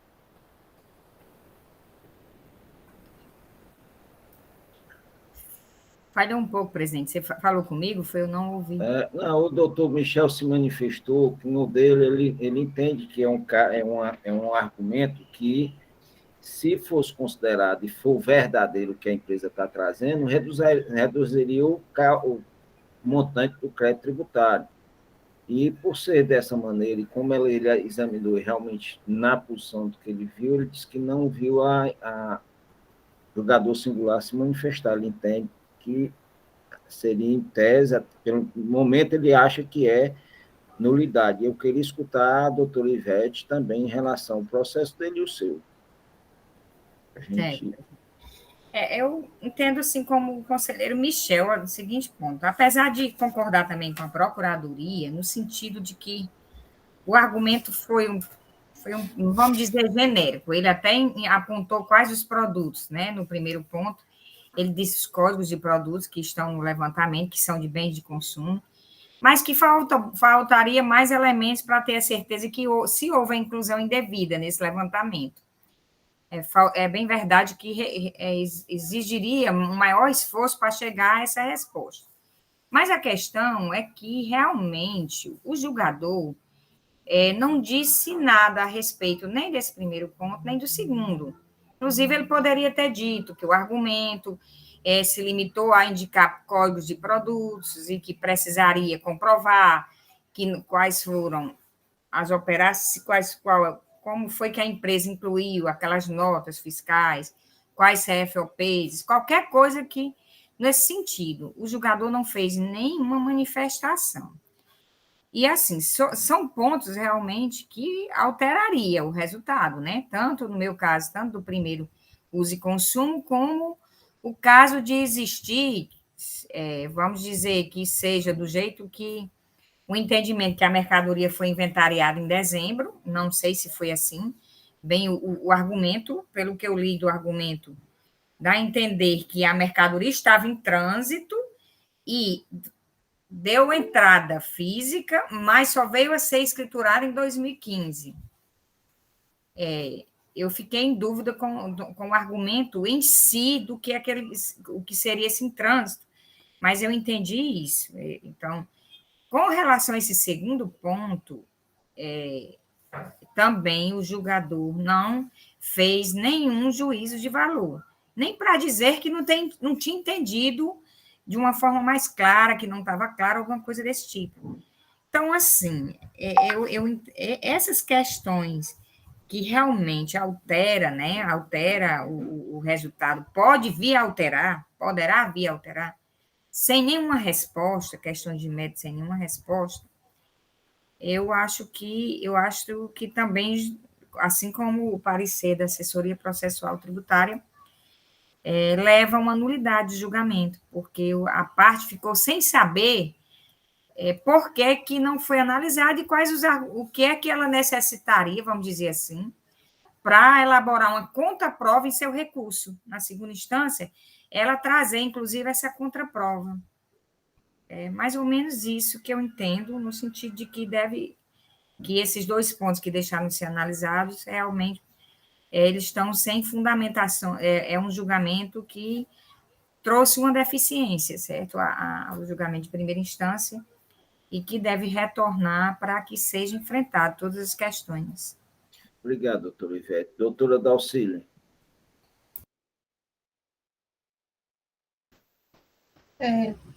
Bom, eu costumo ter muito cuidado em devolver processo em que haja um julgamento de mérito, até pela liberdade do livre convencimento, que pode ser, inclusive, a ausência de prova.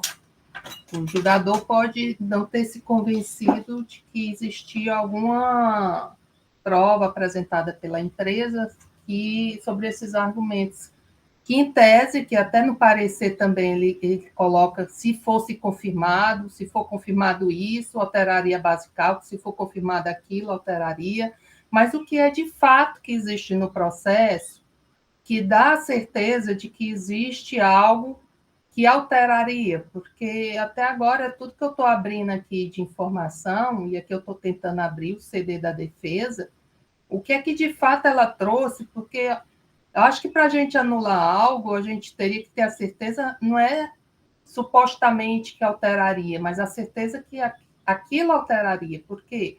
Porque, por exemplo, a nota fiscal, que a gente já identifica que teria aquelas condições de uso e consumo, né, e que estariam no levantamento da empresa. Precisaria a gente constatar isso primeiro, porque aí não haveria uma suposição de que, em tese, se o julgador tivesse avaliado algo, haveria uma redução de base de cálculo. Acho que a gente precisa, para devolver, da certeza. E aí eu indago aí para os relatores o que é, de fato, que temos certeza, sim, que a empresa trouxe, realmente é uso e consumo, e está no levantamento e deveria sair.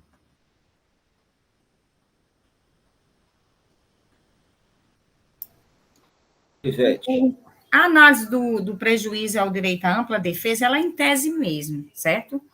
Ela não teria aqui como nós, nesse momento, certificar e dar uma resposta no plano, vamos dizer, refazer e apontar qual era o resultado.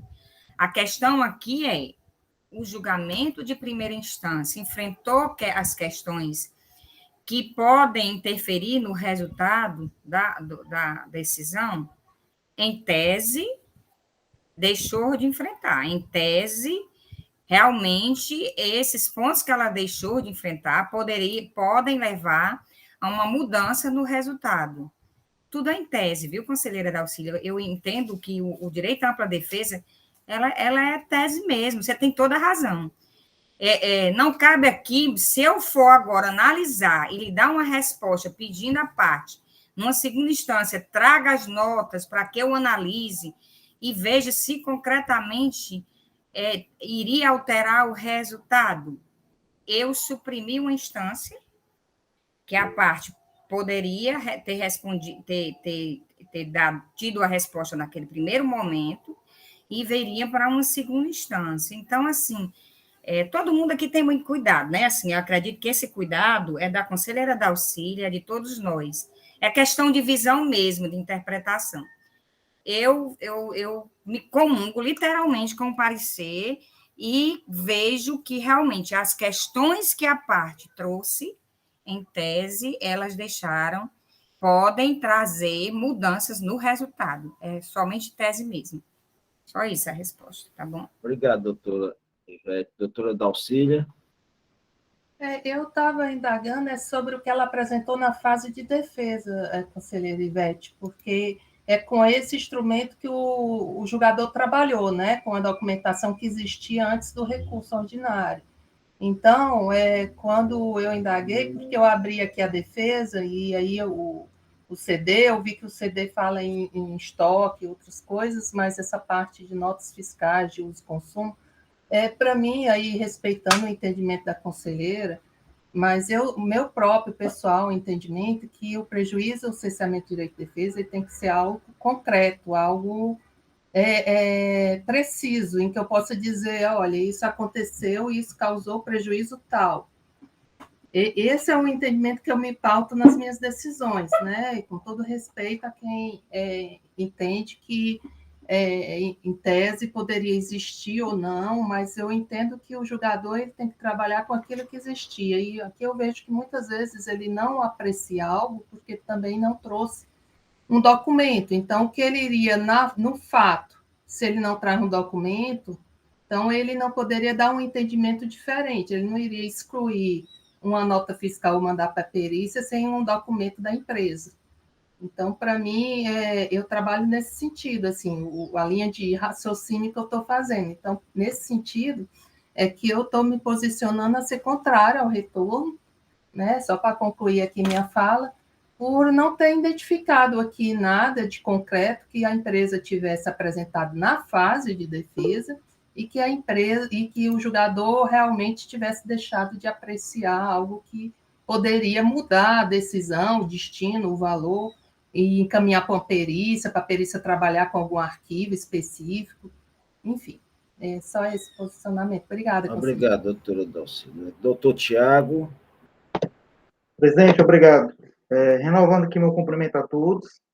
Apenas para falar dessa questão da nulidade da adesão em primeira instância, ao meu ver, ela está muito clara e, partindo um pouco aqui dos princípios da ampla defesa contraditória, pelo próprio nome, ele é um princípio em que a gente deve dar todas as oportunidades para que a empresa possa se defender e recorrer no caso concreto.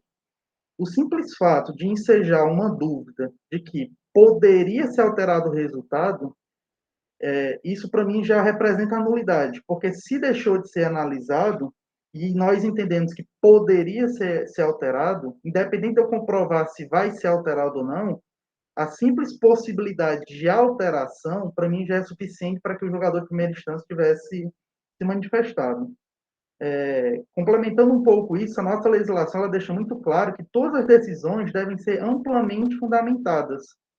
Então, uma decisão que deixa de se analisar sobre um quesito, e nesse caso concreto, houve um tópico específico para falar de uso e consumo, volto a falar, o contribuinte ele apresentou a defesa que ele entendia estar aprovada da forma correta. Então, ele apresentou lá uma planilha, uma pequena planilha de modo exemplificativo, o que para o contribuinte era o suficiente.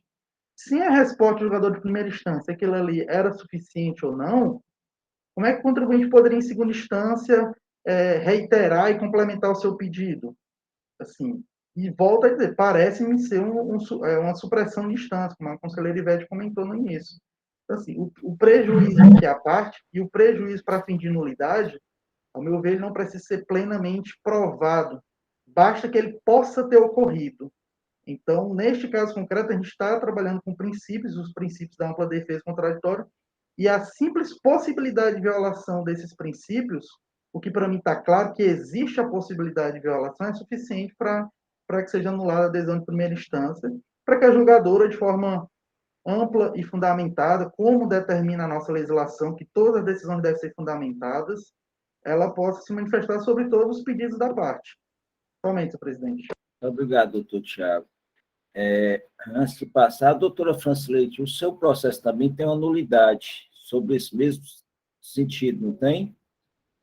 Tem sobre o levantamento das mercadorias. É a mesma nulidade. coisa, a mesma coisa que os conselheiros estão trazendo? Não. Então, vamos divulgar separado, deixando para depois. Nós já discutimos muito, então vamos para a votação. Tá certo? Doutora Ivete, como vota no seu e no do doutor Michel? Eu voto para conhecer o recurso ordinário, né? E com retorno para dar provimento. Não, é quando a gente retorna, não dá provimento nem nega. Para que seja em ato contínuo, para que seja retornado os autos à primeira instância para novo julgamento, em razão da nulidade, por entender que existe a ausência de fundamentação nas questões em que a recorrente apontou. Então, nos termos do parecer da assessoria processual tributária. Ok. Doutor Michel, no seu e da doutora Ivete? Também, senhor presidente, conheço do recurso para dar-lhe provimento e determinar o retorno dos autos à primeira instância para novo julgamento em razão da nulidade por falta de apreciação de ponto relevante. Ok. Doutora Dalcília, como se manifesta para os dois? Eu abro divergência dos dois, no sentido de afastar a nulidade. Eu não identifiquei nos autos e nem no CD elementos que sustentassem um prejuízo concreto para a empresa. Entendo que, inexistindo esse prejuízo comprovado, não há razão para retorno. Eu afasto o retorno, senhor presidente. Ok. Doutor Tiago? Com os relatores, presidente. Com os relatores. Doutora Francileite? Senhor presidente, com os relatores. Ok. Doutor Roberto? Com os relatores, presidente. Bom, aqui, por maioria de votos, a quarta Câmara conhece o recurso e julga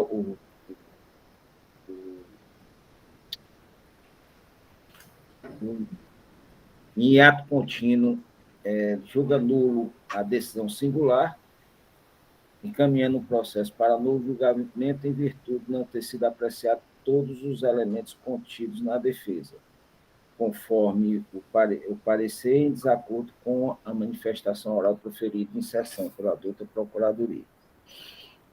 Nos resta agora, senhores, um último processo de hoje. Processo 1, 4154-2018, auto-infração 2018-08-513.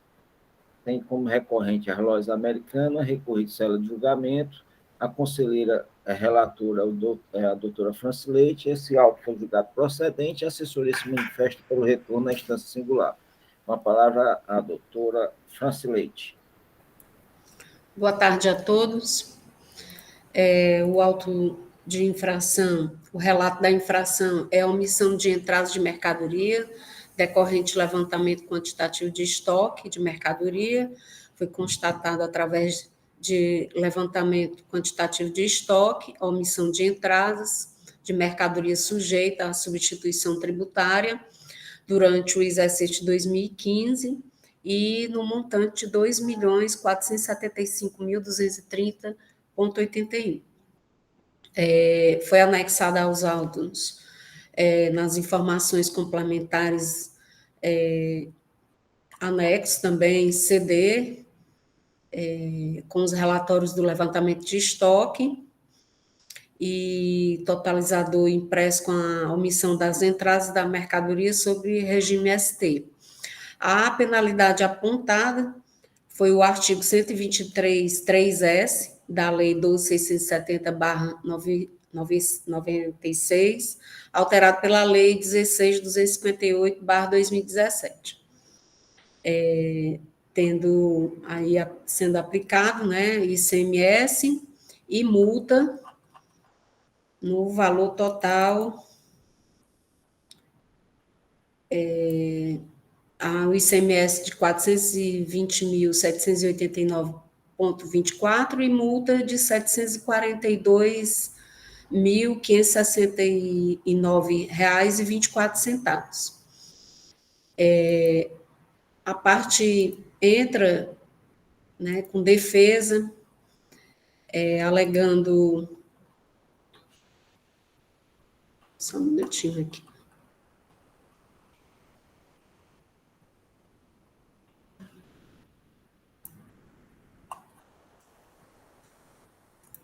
Perdi aqui na minha... Eu estava vendo o processo do Michel e da minha... Então, no mérito, ele pede a improcedência da exigência fiscal sobre as mercadorias imunes, né, a violação ao artigo 150, parágrafo 6º, linha E, né, dizendo que as mercadorias, elas são imunes, no caso, as mercadorias de CDs e DVDs produzidos no Brasil.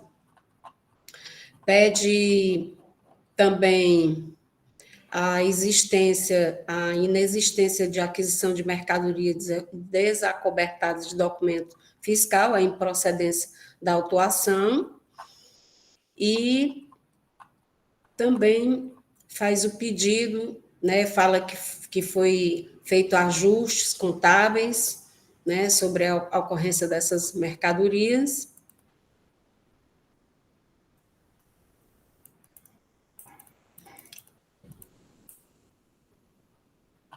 E fala que as mercadorias em trânsito houve a inocorrência da omissão de entrada, isso em sede de defesa, o caráter confiscatório da multa,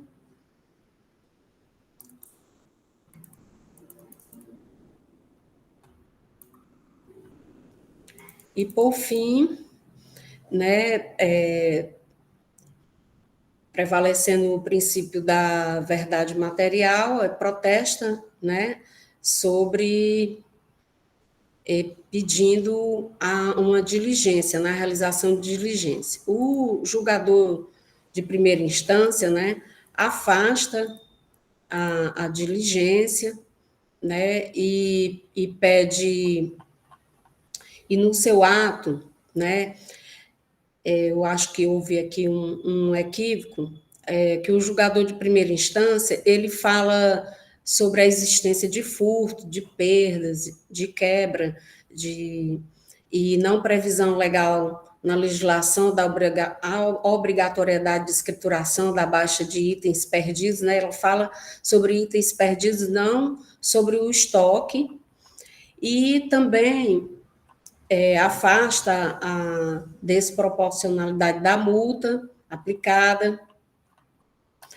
e fala sobre a imunidade dos CDs, né? Eu vou aqui ler o relato dela, com relação ao produto, a alega imunidade dos produtos CD e DVD contido no artigo 150, entendemos que não é cabível a exclusão deste produto do levantamento fiscal, considerando na fase de replicação. E aí eu acho que o equívoco foi aqui, que ela fala de replicação e não de venda. O parecerista pede o retorno para a primeira instância, né, já que a autuada entrou com recurso, alegando que a autoridade julgadora deixou de se manifestar sobre a grande maioria dos argumentos da defesa trazida em sede de impugnação, que não fundamentou satisfatoriamente o motivo pela qual rejeitou a alegação da imunidade aplicada nas operações de CDs e DVDs, afirma, né, que trouxe aos autos qualquer fundamento ou comprovação que corroborasse com tal entendimento, né, e que não se pode acusar um contribuinte varejista de praticar a replicação de mídias digitais, sem ao menos indicar a razão pela qual se entendeu dessa forma. E que a decisão foi fundamentada numa análise sobre a ocorrência de perdas, sem sequer ter sido este tema abordado na impugnação, que é a omissão de entrada, né? E que o relatório totalizador carece de certeza e liquidez, visto que diversas mercadorias foram quantificadas de forma equivocada pelo agente fiscal, que se valeu de unidades de medidas que não refletem a real quantidade de itens adquiridos. E aí, ele pede pela anulação, né, do julgamento de primeira instância. Ao parecer, né, concordando aí com o recurso, pede o retorno para o julgamento de primeira instância. E esse é o relato. Obrigado, doutora Francilito. Doutor Rafael.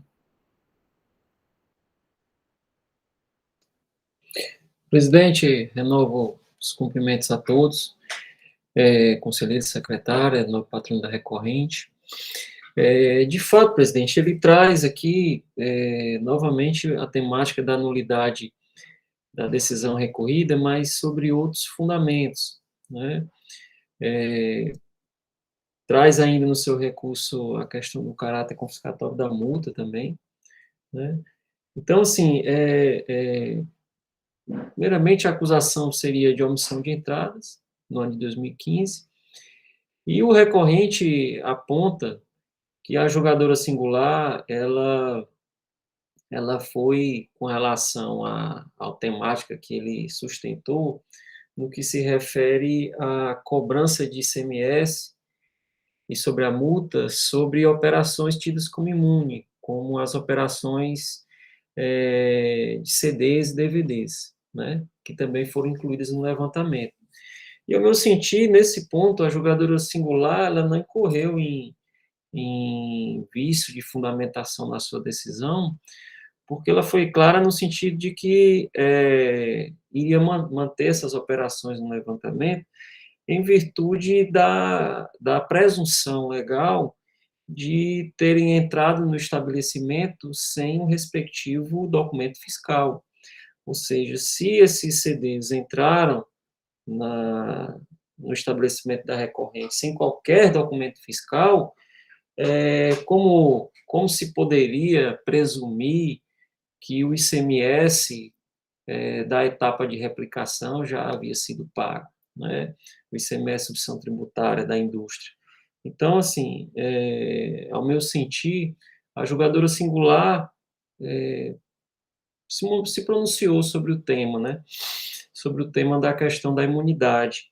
Então, ela afastou a tese da recorrente no sentido de excluir essas operações tidas como imunes, porque elas não estavam acobertadas do respectivo documento fiscal, ou seja, entraram no estabelecimento do autuado sem qualquer documento fiscal. Então, nesse ponto, presidente, eu vou opinar no sentido de que a nulidade da decisão recorrida seja afastada. E com relação também aos demais pontos que o recorrente traz, notadamente inconsistências no que se refere à quantificação das unidades, ou seja, ele traz críticas aos totalizadores, eu também entendo que não houve aqui uma demonstração específica de fragilidade no levantamento, e é por isso que, nesse ponto, eu também vou opinar no sentido de que o recurso seja conhecido, mas no mérito lhe seja negado o provimento, afastando a nulidade da decisão singular. Obrigado, doutor Rafael. Com a palavra, doutor Samir. Obrigado, senhor presidente. Obrigado a todos. Agora, por fim, né, caminhando para esse último processo, eu acho que como nos demais, como o primeiro a gente se aproveitou questões para o segundo, eu não tenho dúvida que do segundo a gente vai aproveitar questões para o terceiro, porque, de certa forma, a gente acabou de debater no julgamento anterior o que a gente vai vai falar agora só que com uma outra roupagem. Ali, a gente entendeu pela ausência de análise do jogador a cor por conta de duas questões, da mercadoria em trânsito e de uso e consumo. Aqui tem um desses pontos aqui, que é mercadoria em trânsito, que por si só, já no entendimento recorrente, traria tudo que se foi decidido agora para cá. Mas não é só. E tem muito mais coisa que isso. Se no anterior, 1 ou 2 pontos foi um motivo para uma decisão acertada do reconhecimento da nulidade, para o aperfeiçoamento da prestação, da revisão do lançamento, que é a isso que se presta o contencioso, aqui por muito mais razões. Além de daqueles fundamentos que foi adotado lá, está presente aqui, a gente tem a questão outra da nulidade. A questão da nulidade ela é um dos fundamentos para se concluir de forma diversa do que concluir a auto-infração, de omissão de entrada. Por quê? A omissão de entrada, ela só é punível, ela só é penalizada, ela só é passível de exigência de imposto porque uma presunção legal absolutamente factível, justa e coerente de que se eu compro sem nota, eu tenho uma presunção de venda sem nota e de aproveitamento indevido de benesse fiscal.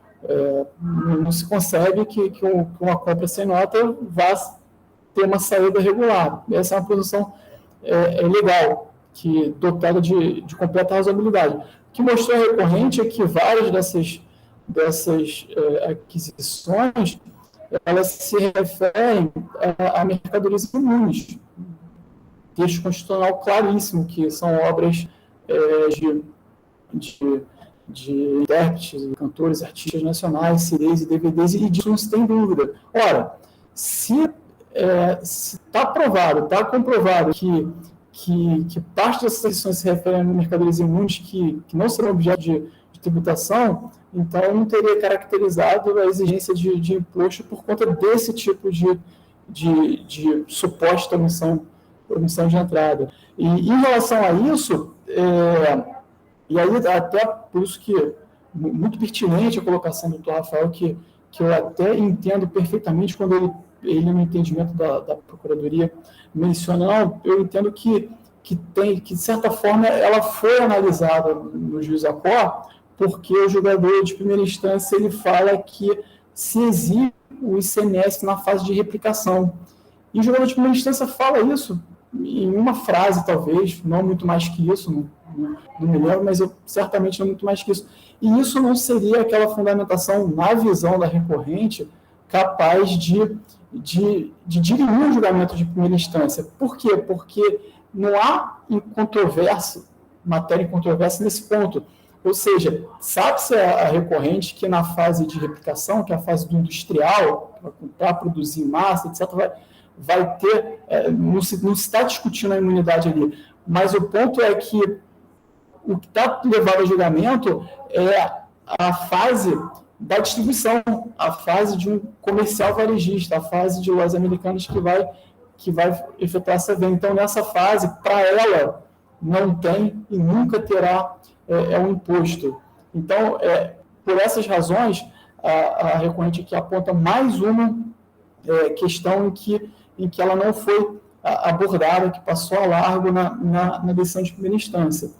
E aí, quando eu digo que foi muito mais do que os casos anteriores, é porque tem outro caso, que é de sobras. As sobras é um dos fundamentos principais da recorrente. Faria um paralelo assim, com as perdas no caso de omissão de saída, diria as sobras aqui no caso de omissão de entrada, em que se demonstra em relatórios gerenciais da atividade da empresa, aquela história toda aqui, que é de conhecimento de todos, que eu não preciso repetir, em que há sobras. Então, esse é um dos principais arrazoados do contribuinte. E aí, sobre esse ponto, o fiscal ele não presta uma decisão suficientemente adequada para fins de estimar a autuação fiscal, e, além disso, como muito bem relatado pela doutora Francileite, ele ainda trata no bojo de decisão de uma forma que pareceu, com todo respeito para a recorrente, confusa, de perdas, matéria estranha aos presentes autos, estranha à natureza da autuação. Então, ele deixa de falar de forma adequada sobre sobras e fala sobre perdas. E aí, acho que não foi por outro motivo que a assessoria jurídica está opinando pelo reconhecimento da nulidade, porque não é um, nem dois, nem três ou mais casos. Então, esse seria o segundo registro. E, para finalizar, como se não bastasse, a questão do relatório totalizador, que não foi objeto de esclarecimento pela decisão de primeira instância e está muito bem apontada na defesa da recorrente, em que se, no mesmo procedimento, naquele mesmo encontro de conta, do que entrou com o que saiu e o resultado final, ora se considera uma unidade de medida, ora se considera outra, unidades individuais e caixas. E aí, quando se abre isso aí, quando se transforma aquela caixa em unidade, a recorrente demonstra que não tem diferença de estoque, não tem nenhuma diferença de estoque. Isso está muito bem quisto. E, inclusive, nessa questão do totalizador, é uma questão que ela gera uma unidade de decisão de primeira instância, por não ter se manifestado sobre esse ponto, que no final do dia vai levar a uma mudança do crédito tributário, como se discutiu no julgamento anterior, mas, além disso, gera uma unidade do próprio auto de infração em decorrência da incerteza e liquidez dos valores autuados que estão sendo exigidos aqui. Então, é até mais grave do que isso tudo que a gente está colocando. Então, senhores, por todos esses fatores que eu trago aqui, novamente, resumidamente, porque já muito bem relatado pela doutora Francileite e muito bem já observado por todos, que a recorrente requer nos termos da assessoria jurídica para que o retorno, para que uma outra decisão, nesse caso, uma outra por completo, para que se corrija todos esses defeitos, sob pena de se prosseguir com uma decisão dotada de dúvidas, incertezas, lacunas e contradições, o que acredita a recorrente que não vai ser a decisão que esse agrado de conselho vai tomar.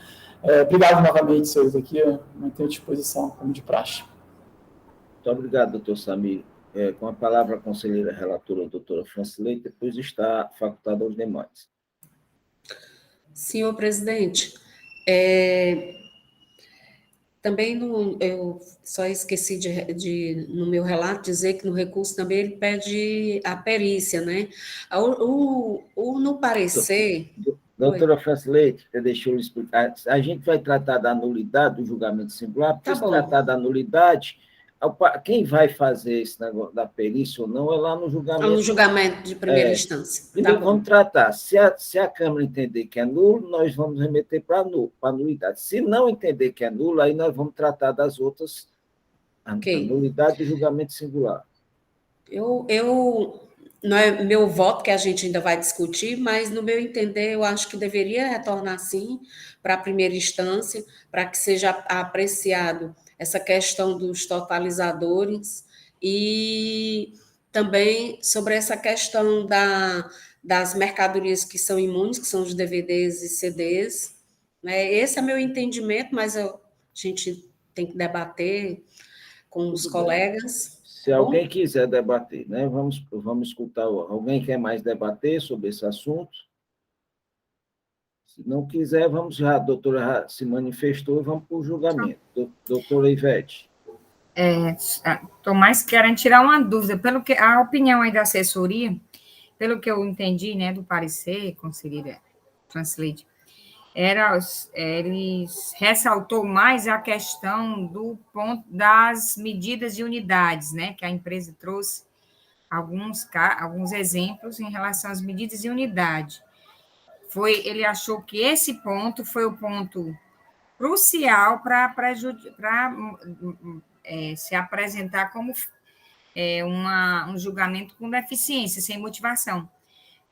A questão dos CDs ou de DVDs, se é imune ou não, pelo que eu entendi, o conselheiro, o assessor disse assim, apesar de não concordar que a justificativa ela é plausível para a questão, mas o julgador enfrentou esse ponto, né? Então, assim, Foi isso? É exatamente o seu entendimento, conselheira? É isso que eu queria saber antes da gente votar.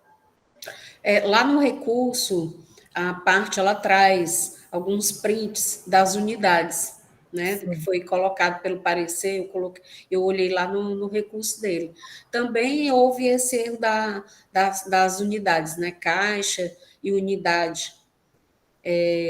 O parecer, ele abordou vários, vamos dizer assim, contradições aí no julgamento de primeira instância.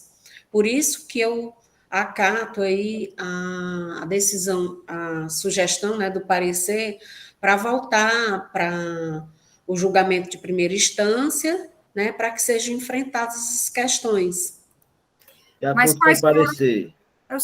Tudo bem, mas quais foram as outras? Eu quero entender quais foram as outras contradições no julgamento. Foram contradições no julgamento? O parecer disse que houve contradições, foi isso? Algumas coisas não foram. Vamos lá.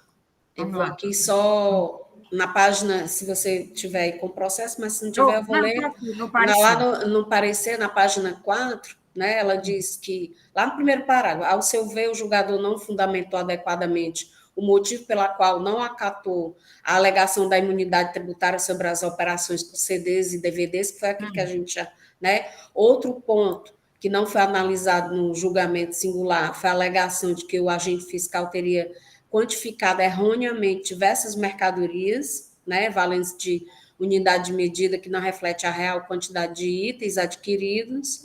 Aí ela fala também do DVD aqui, e aí nesse sentido, deveria o julgador singular ter explicado o motivo pela qual entendeu que a atividade de replicação, ela fala, né, toca muito no ponto dos DVDs, e embora tendo que a decisão singular não foi devidamente motivada, no que se refere à alegação de imunidade, também falando dos DVDs, né, falando das unidades de medida, e aí, na última, né, que se os seus elementos de prova trazidos pela autuada em sua impugnação não confirmavam os fatos alegados ou eram insuficientes para determinar a realização de perícia. Caberia o julgador singular expor os motivos pela qual deixou de acatá-los. Só que o julgador, ele se fundamentou lá no artigo 97, né, no inciso 2, que a recorrente não teria trazido provas, né? E aí ela entende, né, o parecerista, né, entende que deixar de apreciar as provas constantes dos autos não responde às alegações da defesa de ser declarado nulo. Então, Ivete, eu acho que deveria, sim, ser enfrentadas essas questões, principalmente das unidades, né? Que não foram enfrentadas pelo julgador singular. Tá certo, conselheira. Obrigada, viu? Só para entender melhor. Alguém quer debater sobre o assunto? Não, a doutora Francilete se manifestou pelo conhecimento do recurso e declarar de ofício, declarando nulo a decisão singular, com o retorno dos autos à instância singular para novo julgamento, em virtude de não ter enfrentado todos os elementos contidos na defesa. Gostaria sempre de lembrar os conselheiros, quando forem fazer a resolução, apontem, principalmente para o julgador, para quando o julgador for fazer novo julgamento, isso fique bem claro, para não chegar novamente aqui para a gente com os mesmos problemas. E aí é bem pontual isso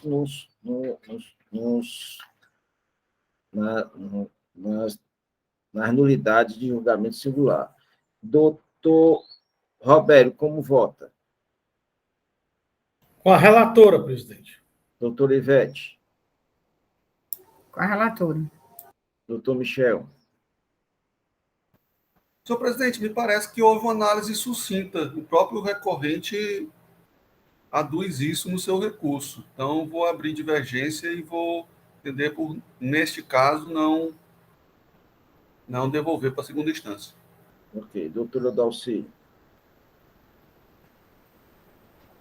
Eu vou com voto divergente, ou aqui, com base na folha 78 do julgamento, eu vejo que ele fez uma menção expressa aqui a essa situação de CDs e DVDs, ainda que discorde de que não seria, respeitando o entendimento do parecerista, que entendeu que não é suficiente, eu entendo, já tenho um entendimento que é suficiente, sim, o argumento que ele apresentou, que ele disse que mesmo que seja tributado CD e DVD, caberia emitir a nota. Para mim, isso é suficiente, eu afasto. Doutor Tiago. A relatora. Por maioria de votos, a quarta Câmara decide pela nulidade do julgamento singular, o retorno dos autos para a instância singular, para novo julgamento, em virtude de não ter enfrentado todos os elementos contidos na defesa. Votaram... Sem parecer, né, presidente? De acordo com o parecer... De acordo com o parecer. Em desacordo com a manifestação, mais desacordo com a manifestação oral proferida pela doutora Procuradoria. Votaram pelo não retorno à instância singular os conselheiros Michel Gradivol e doutora Dalci. Pronto, nós encerramos nosso 5º processo de hoje, agradecendo aí a todos, certo? Especial ao doutor Samir, muito obrigado pela presença. E em breve nós estaremos novamente com esses processos, se Deus quiser. Informando também que nós estamos com um refis estadual, onde está sendo concedido abatimentos nas multas, certo? E caso a empresa opte por pagar, esse período até final de dezembro seria uma redução muito interessante para a empresa. Muito obrigado, doutor Samir, e até a próxima. Eu que agradeço, presidente, obrigado pela atenção, pelo lembrete do refis, e se não nos encontrarmos de novo, desejo um fim de ano, um Feliz Natal, um ano próspero para todo mundo. Tchau, boa tarde. Tchau, boa tarde. Paulinho, tem alguns assuntos para tratar, não? Mas... Não, presidente. Não é só lembrando os conselheiros dos créditos tributários, para a gente não esquecer. Certo? Para a gente colocar. Até mais.